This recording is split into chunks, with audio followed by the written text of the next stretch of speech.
करेगी। सर उनके ये भी तहफ़्फ़ुज़ात हैं कि जो डेवलपमेंट फ़ंड्स का उनका शेयर नहीं है। आज मैं एक ख़बर सुन रहा था, आप उसके ऊपर रोशनी डाल सकते हैं कि बिलावल भुट्टो ज़रदारी के लिए कोई 9 अरब के खुसूसी स्वाबदीदी फ़ंड्स जो हैं वो हुकूमत ने, प्राइम मिनिस्टर साहब ने कहा कि इनको दें, इनकी डिस्पोजल पे होंगे, जहाँ जिस इलाके में खर्च करना चाहें तो नहीं, इनको ये इस इजाज़त तरह होगी। होता नहीं है। बेसिकली स्कीम टू स्कीम होता है ना, कि अगर सिंध की कोई बड़ी स्कीम है जिसकी उनकी रिकमेंडेशंस पे 9 जी अरब की बिल्कुल, स्कीम्स। वो ऑब्वियसली वो जो उसके सिंध की ऑन गोइंग स्कीम्स हैं या बड़ी स्कीम्स हैं जहाँ वो समझते हैं कि फेडरल गवर्नमेंट का शेयर होना चाहिए, तो उसके मुताबिक बिल्कुल उस पर कोई अभाम 9 नहीं है। अरब रुपए के फंड्स।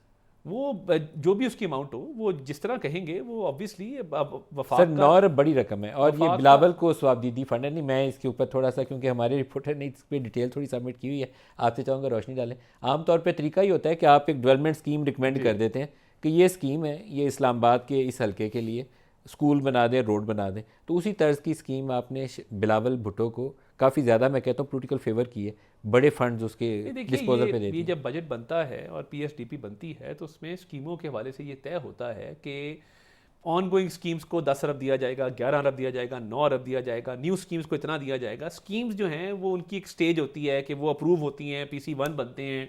अप्रूवल्स की स्टेज के बाद वो PND जो है उसको बाकायदा शामिल करता है बजट बुक्स के अंदर।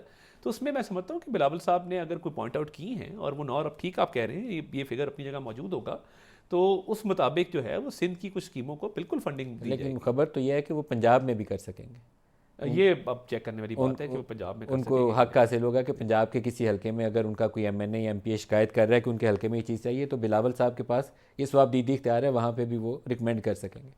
मैं इस पे मजीद जो है वो तफसीलात हम ले सकते हैं, मगर ऑब्वियसली बिलावल साहब का कोलिशन पार्टनर एक राइट है, अगर वो कोई राइट एक्सरसाइज करना चाहते हैं तो उनके तहफ़्फ़ुज़ात दूर करने के हवाले लेकिन से। सर ये क्या फैसिलिटी बाकी भी कोलिशन पार्टनर्स के लिए है? देखिए, मैं ये समझता हूँ कि कोलिशन पार्टनर्स का एक अपना अपना सिस्टम है। कुछ कोई कैबिनेट के अंदर मौजूद है, कोई कॉन्स्टिट्यूशनल पोजीशंस के ऊपर है, तो जो जो उनसे चार्टर्स तय हुए थे जब ये कोलिशन बना था, उसके मुताबिक हमारा फ़र्ज़ है कि उसको हम पूरा करें।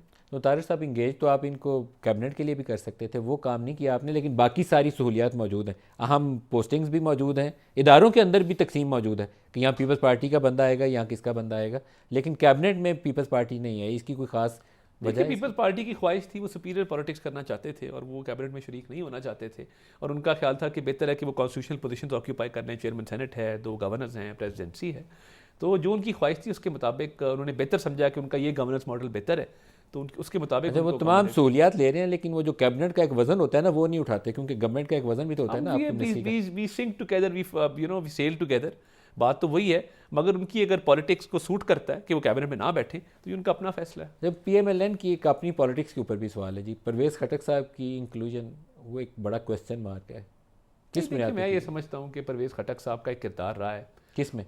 जब PTI के हवाले से, कि जब PTI ने एक एंटी स्टेट पॉलिटिक्स शुरू की तो उन्होंने PTI को खैर बात कहा, और KP के हवाले से मैं समझता हूँ कि वो बड़ी मददगार साबित होंगे कि KP के हवाले से पॉलिसी बनाने अभी में। इलेक्शन में रिजल्ट्स सामने ही है, कितने मददगार ये थे? बिल्कुल नहीं, मैं ये कह रहा हूँ KP को समझते हैं कंप्लीटली ना। Wiped out. नहीं, KP के डायनामिक्स को वो समझते हैं ना। मैं KP को पॉलिटिकली नहीं कह रहा, KP के डायनामिक्स को वो समझते हैं। PMLN का फैसला है उनको वजारत में? एब्सोल्युटली PMLN का फैसला है, PMLN के प्राइम मिनिस्टर है, PMLN का फैसला है। PMLN का जी, फैसला। PMLN का तो फैसला है। क्या वो मुस्तकबिल में PMLN को शमूलियत इख्तियार नहीं, करें? शमूलियत तो वो इख्तियार नहीं करेंगे। हमारी पार्टी वहाँ पे देखें, अमीर मकाम साहब हैं, वो प्रेसिडेंट हैं हमारे, मुर्तज़ा जावेद अब्बासी साहब हैं हमारे जनरल सेक्रेटरी हैं, पार्टी हमारी चल रही है।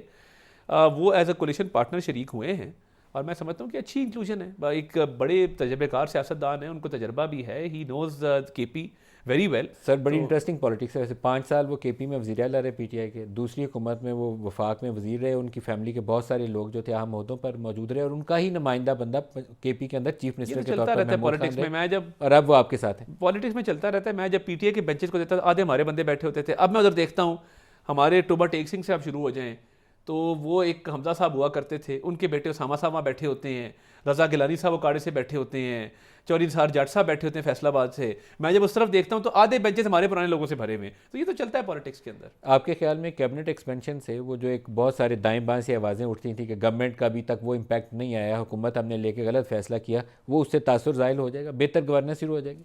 देखिए, मैं समझता हूँ कि बैंक में 2-2 3-3 थे, मेरे पास भी कल्चर का और नेशनल हेरिटेज का एक एडिशनल पोर्टफोलियो था। वो बेहतर है कि अब डेडिकेटेड वजीर आए। PM ने परफॉर्मेंस, उन्होंने कहा है कि हमने देखनी है आपकी, 3 महीने बाद मैं रिव्यू लूँगा, परफॉर्मेंस इंडिकेटर्स KPIs बनाएंगे, इससे खासी बेहतरी आएगी, बिकॉज अब हर बंदे को पता है कि उसकी एग्जैक्ट जॉब क्या है।